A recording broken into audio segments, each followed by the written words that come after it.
दोस्तों, इस कहानी को ध्यान से सुनो। एक गांव में बूढ़ी अम्मा रहती थी। उनके 3 बेटे थे और तीनों की शादी हो चुकी। तीनों बहुएं उनके साथ रहती थीं, लेकिन कोई भी उनसे अच्छे से पेश नहीं आता था। वे सब अपने अपने कामों में लगी रहती और बूढ़ी अम्मा को बेकार समझती थी। एक दिन गाँव में एक साधु बाबा, वे हर घर से कुछ न कुछ भिक्षा मांग रहे थे। जब वे बूढ़ी अम्मा के घर पहुँचे तो अम्मा ने प्रेम से उनका स्वागत किया, परंतु तीनों बहुओं ने मुंह बना लिया और कहा, हमारे पास देने के लिए कुछ नहीं। बूढ़ी अम्मा ने फिर भी अपने हिस्से की एक रोटी साधु बाबा को दे दी। साधु बाबा ने अम्मा का प्रेम देखकर आशीर्वाद दिया और बोले, अम्मा, मैं तुम्हें एक जादुई कटोरी देता हूँ। इसमें जो भी मांगोगी वह मिलेगा, लेकिन याद रखना, इसे सच्चे दिल से ही इस्तेमाल कर। बूढ़ी अम्मा ने साधु को धन्यवाद दिया और जैसे ही कटोरी से भोजन मांगा वह भर गई। यह देखकर अम्मा बहुत खुश। धीरे धीरे उनकी स्थिति बेहतर होने लगी, लेकिन तीनों बहुओं की नीयत खराब हो। तीनों बहुओं ने मिलकर वह कटोरी चुराने की योजना बना। एक रात उन्होंने कटोरी चुरा ली और अपने लिए धन संपत्ति मांगने लगी, लेकिन कटोरी काम नहीं कर रही थी। वे घबरा गईं और सोचने लगी कि ऐसा क्यों हो रहा है। तभी बूढ़ी अम्मा ने आकर कहा, इस कटोरी का चमत्कार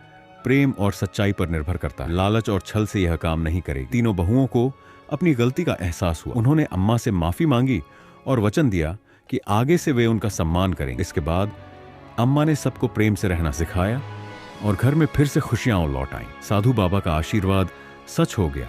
बूढ़ी अम्मा का घर प्रेम, समृद्धि और सुख से भर गया। दोस्तों, कहानी का निष्कर्ष, इस कहानी से हमें सीखने को मिलता है कि सच्चा प्रेम और निस्वार्थ भाव ही असली समृद्धि लाते हैं। लालच और धोखा कभी भी लाभ नहीं पहुंचाते। तो बोलो राधे राधे।